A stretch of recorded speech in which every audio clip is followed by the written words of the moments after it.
Hi, everyone, and thank you for joining us today to our Sunday Conversations.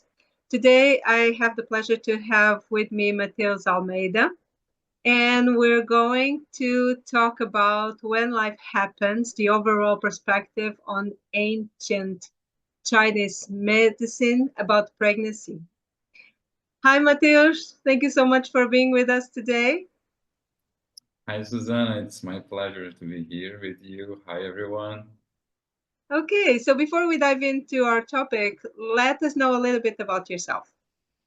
Yeah, sure. Well, I'm not good to talk about myself, but let's do it. Well, I'm a Chinese medicine practitioner. I work for quite a while now. Well, I've lectured in the Brazilian College of Acupuncture for many, many years. I published a lot of um, papers. I lectured to ANEP. What else? I have a private office here in Brazil, in Rio de Janeiro, Brazil. Um, well, I study abroad. I study here in Brazil. I did so many specializations in Chinese medicine area. So I went to acupuncture, herbology, qigong, and so on. So I think I And have a good. I'm so happy that you're going to share that whole experience here with us today, because today the topic is very, very hot. It's about, how Chinese medicine explains how life begins. Yeah, I love talk about this subject because when I treat uh, like women that want to be pregnant or pregnant women, it's something that I really like to explain. So I believe that part of a work of a healthcare profession is how to explain, how to approach something to the patient so he can understand better and create a better awareness of what's going on. And so I truly believe that my biggest work is not to treat, but to share information. And if we have a good information in hand, we can do a lot of things.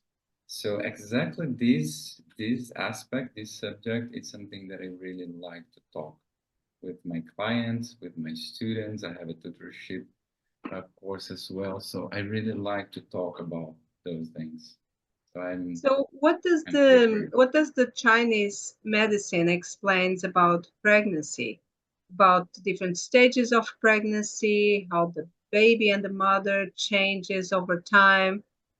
What is the Chinese perspective on it? Yeah, the first thing that I want to highlight, Susanna, is that there is a very important correlation about the way that we relate to the world, as we have a spiritual aspect, and we have emotional aspect, and also have a bodily aspect, or the metabolism, or the physiology, or whatever the Western medicine will talk about it.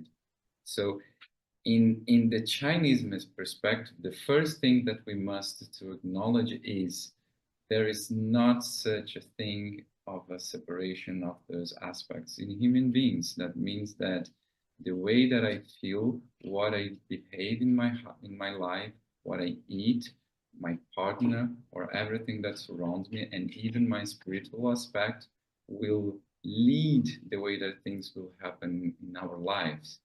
So if you have that in mind, I can go into the conception as, oh, when the Chinese medicine talks about the conception itself, on the connection of the male and female aspects to create life, I can talk about the sharing of essence, or what we can think about the genetic code or something similar to that.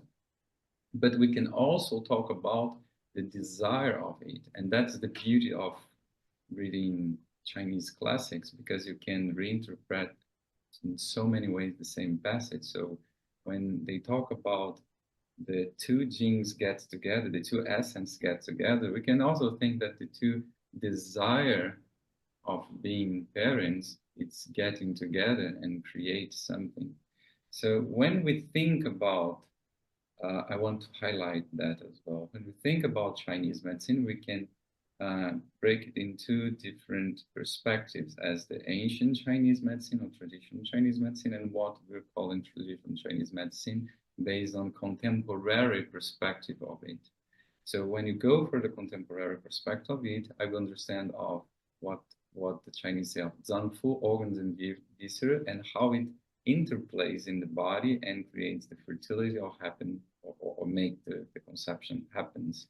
But if we go to the ancient perspective of it, we go even beyond that simple aspect of which organs need to play in that. For example, we understand that the role of the kidneys, the one that will route the genetic code, the role of the spleen, the one that will give blood and sustainability to this woman to carry a baby, and the role of the liver to make everything flowing and go in the right direction, we can also say that that is based on our ancestrality, but based on our wounds or how we deal with it. It's based on how we project life. Everything is about how life will come to this world and how this woman can be this portal to this world. So we are talking about basically the soil, the field, or what is this field or this soil? I like to talk about soil because I think as it is a seed that is there in the uterus of the women that will root and will feed by the nutrients, by the emotions, and by the spiritual level of this mother. So as you can see, the subject is very broad in the sense of we can go to talk deeply about the spirituality, we can go and talk deeply about simple physiology, but I truly like this crazy merge of everything that in the first aspect it sounds really confusing, but if we like open ourselves to listen to that, we can understand the deep rooted knowledge that is in those words, and we can feel in our flesh just because it is ancient knowledge and we get all the information from our ancestrality. So everything that I believe that is ancient knowledge as Ayurveda knowledge and Chinese medicine knowledge and so on, it is within us in somewhere. So what I will ask you for all the audience is just to open yourselves to listen this craziness that I'm about to talk right now, and everything will work.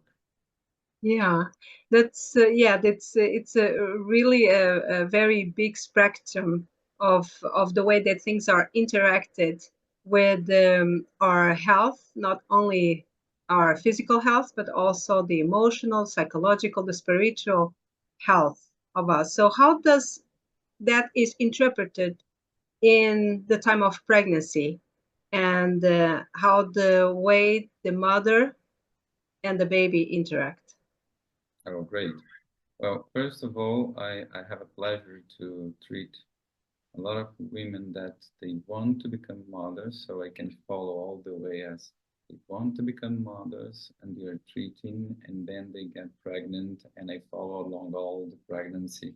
And it's a beautiful moment. I feel very honored that happens.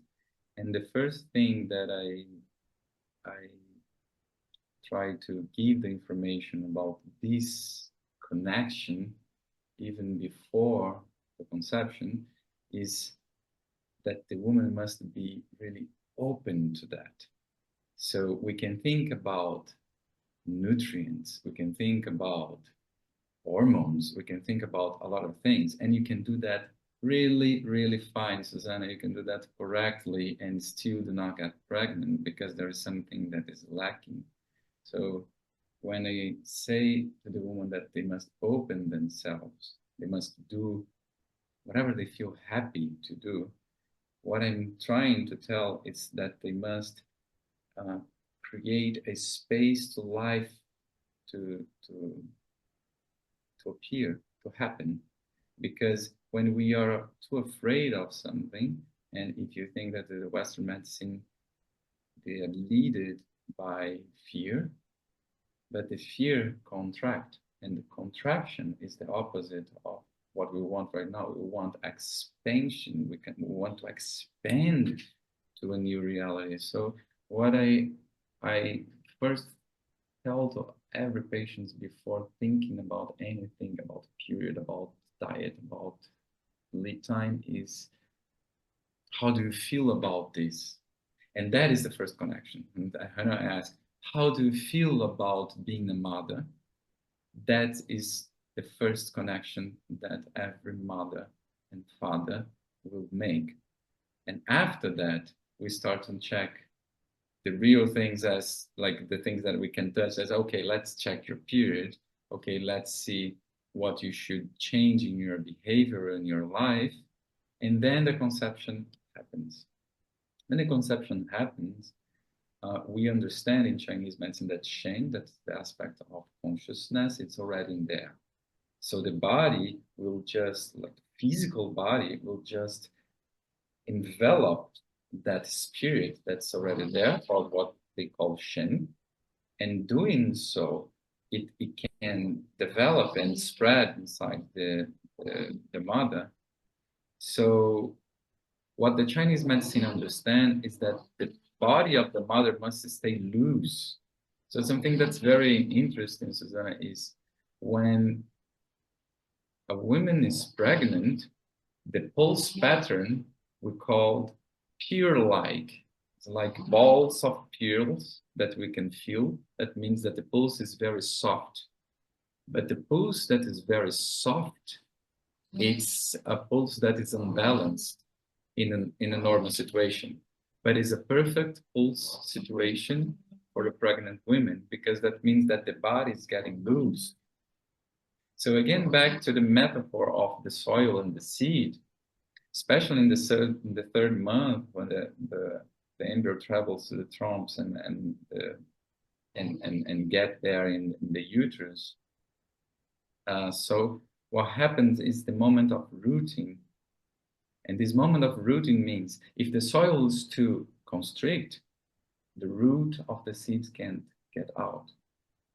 If the soil is too loose, the root can't attach to something. So you must find the perfect tension. And the perfect tension means this interplay of how connected you are with your pregnancy, how you're doing the obvious things, as how you're eating and sleeping and your social behavior and so on, and especially how do you feel. And it's interesting because I have so many good stories about that.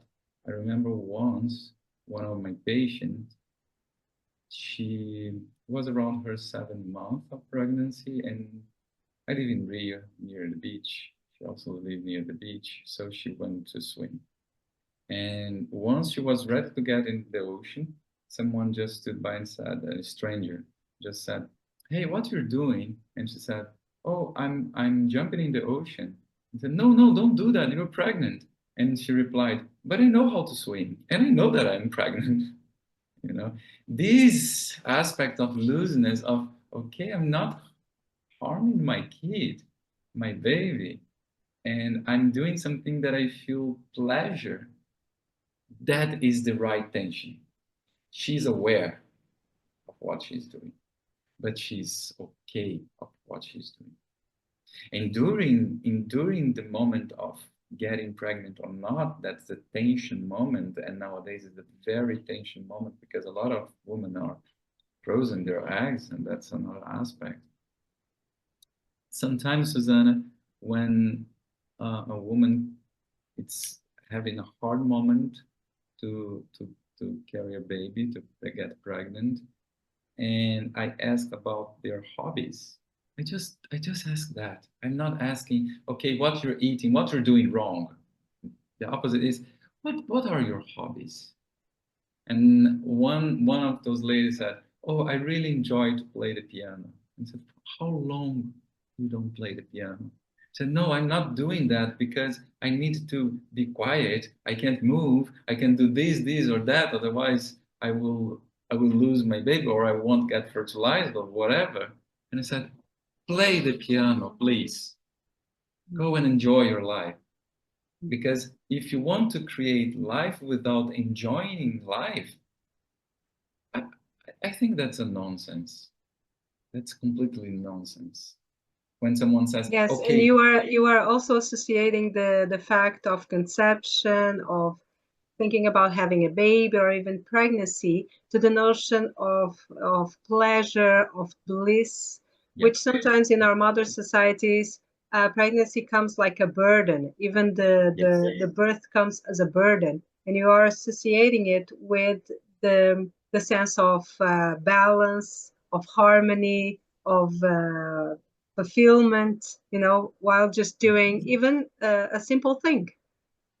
yes, yes. Even in ancient China, it changes from time to time, but there is something that's very beautiful that, oh, when you know about you are carrying a baby, you should do pleasure things. If you know that as a man, you can look for something that is very strong as a horse running in the field, or I don't know, some wild animals doing whatever they want to do. Or if you know that it's a girl, you can see art or very delicate things. That is some of the descriptions. But the main thing of that is not exactly, watching a horse. It's do things that you can connect to your baby. So even those, Susanna, we we understand, and that I think that is the difference between being a healthcare professional and being someone that is living the affecting thing, in this case, pregnancy. For example, during pregnancy, I have to be aware of each meridian is activated, so I can't stimulate this meridian or this acupoint, or even in some aspects of this activation of meridians, I know that probably will happen, something will happen to the woman, like in the uh, seventh and sixth month, probably will have issues with digestion because that's the moment that's been activated. In this third month, the connection, the emotional connection happens just because that is the most emotional meridian that will be activated. But I don't need to give all the informations, technical informations, to my patient. I need to share what they they must understand about the correlation of life itself, and not as, okay, now you're probably going through this and that because this meridian will be activated, so be aware of this and that.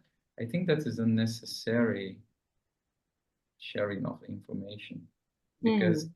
in my And head as an acupuncturist, when I touch the pulse and I see the symptoms of a pregnant woman, and I feel that something is not going smoothly as it should, instead of activating the fear as something is not right here, I just say, are you going through something that is hard for you? Are you managed to follow your doctor's prescriptions?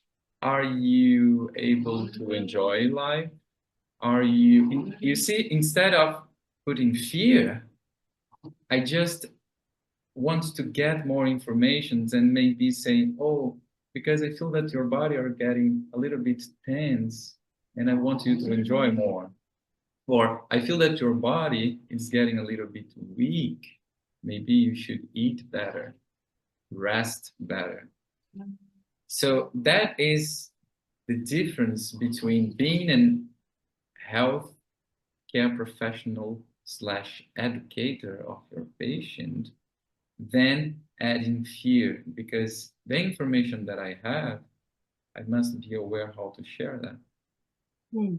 And that brings us to the next topic, which is, according to ancient Chinese medicine, or as you were saying, because there is when you are talking about, there's a difference between the ancient and what it's now being the modern practice. Although I think both are probably also interconnected.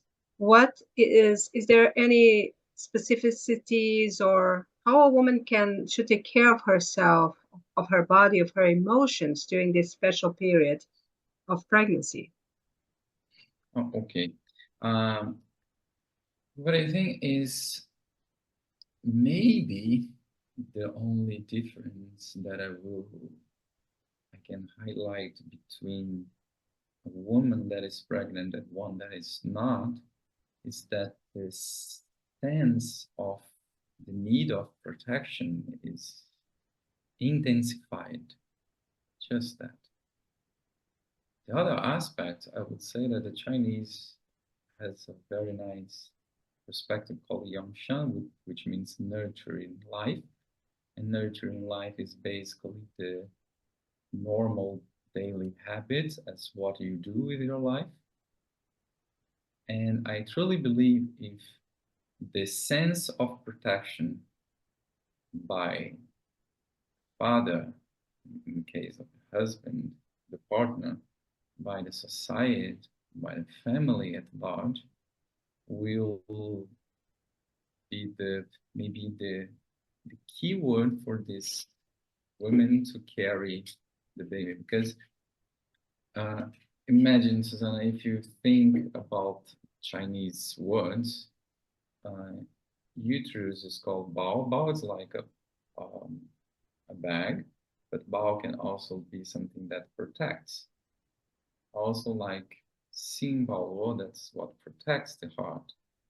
So the idea of something that's enveloping and protecting, I think is the most relevant thing that we should talk right now, besides every technicality, I would say. It's something that is very specific into the theory. Because this is another thing that I try to express to my patients. Like, there is nothing out of course. And the opposite, you are being nurtured by a lot of divine powers, because we can't explain the beginning of life. We can describe the beginning of life, but we can't explain the beginning of life. That's two different things. And I see the difference between a woman that is a mother and a woman that is not. And I truly believe that's because, like you, I know that you're a mother, like you guys are touched by the divine. And this moment, you can feel a lot of fragility. And when most of my patients say, oh, I'm very sensitive now, I'm crying for everything, I say, cry. You don't have to hold yourself. And that is the moment that someone should shelter this woman. So I truly believe that, Susanna, that we don't have any secrets in life. Our body responds, and that's the way that Chinese medicine still works until now, responds the same as our ancestors. And when I think about, for example, diet, when people say, oh, now there is a new discovery as you should eat this, this, and that, I said, oh, but my body didn't change in last year from this year in aspects of how my liver works, my kidneys work, my lung works, and so on. And neither as like my grandma, my grandpa, and my grand, and so on. So when we talk about how to behave with during pregnancy, or what you should do or not, it's just to live your life. And living your life in the aspects of responsibility. For example, I don't think that a pregnant woman should shelter anyone, and that happens a lot because women are used to do everything in this society. And most of the times when I see with my clients, they are protecting their partners and not the other way around as, oh no, poor him, he's doing a lot of things. Or, oh, he's a good father, he's helping a lot. He's not helping, he's fulfilling his duty. And it's not for him. You are the one that managed to nourish in yourself in another human being that is growing inside your belly. Come on. So there's a lot of misconceptions, easy misconceptions, because I'm not saying anything that is new. So when I think about how pregnant women and how society should behave, it's as natural as possible. Eat natural food, sleep, drink water, have a good relationship. And it's crazy because this is basic, but it sounds like it is something new or something unachievable. This is basic for human life. Yes, exactly. It feels like that this is like new information. And I know that you can unveil us a little bit about how ancient Chinese medicine, or even a little bit about how ancient history in China would perceive the pregnancy period as a sacred moment to, for the birth of societies. Can you just talk a little bit about that? Oh, this is curious because that started, I would say, late in China. Late because it started basically with a great physician called Sun Simiao in Tang Dynasty. I'm not good with time, but Tang Dynasty, it's around 16 something. I think that I'm gonna check that. I might be mistaken, but definitely Tang Dynasty.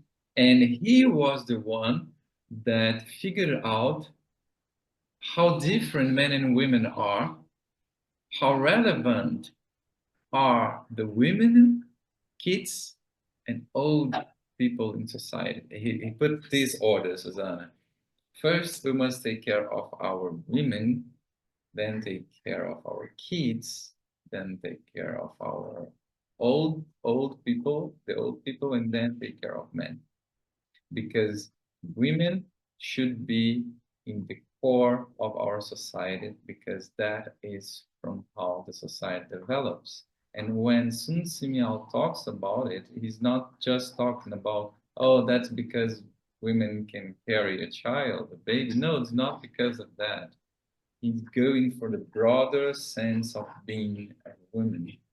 So that is late in China, I would say. Yeah. And It's amazing how some of this knowledge is now being shared, but if we look to the history of humanity, there's have been seeds of this knowledge all over cultures, and about the importance that it is the way we treat women in not just only on this moment, but throughout history, and how that has affected us in a whole. Thank you so much, Matheus. It was such a great talk. If we get more time, I'm sure that we're going to connect deeper and have more subjects to talk in about Chinese medicine and others. Thank you so much, Matheus. Such a great talk. my honor, Susanna. Thank you for your time. Thank you, everybody.